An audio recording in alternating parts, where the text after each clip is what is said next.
રાજ્યમાં ફૂંકાશે આંધી વંટોળ, ધૂળની ઉડશે ડમરીઓ। હવામાન નિષ્ણાંત અંબાલાલ પટેલે વ્યક્ત કરેલા અનુમાન મુજબ રાજ્યના નાગરિકોને હવે ગરમીથી રાહત મળશે, પરંતુ બપોર બાદ આંધી વંટોળ સાથે ધૂળની ડમરી ઉડવાનું અંબાલાલ પટેલે અનુમાન વ્યક્ત કર્યું છે।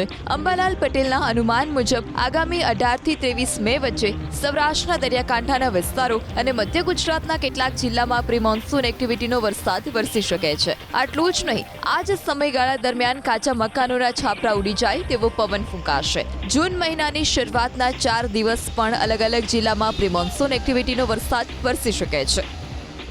બપોર પછી ધૂળકાળ જેવું જણાશે।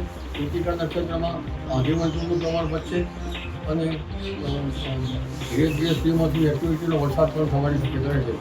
તારીખ 18 થી 23માં પ્રી મોન્સૂન એક્ટિવિટીનો વરસાદ કેટલાક ભાગમાં થવાની શક્યતા રહેશે, જેમાં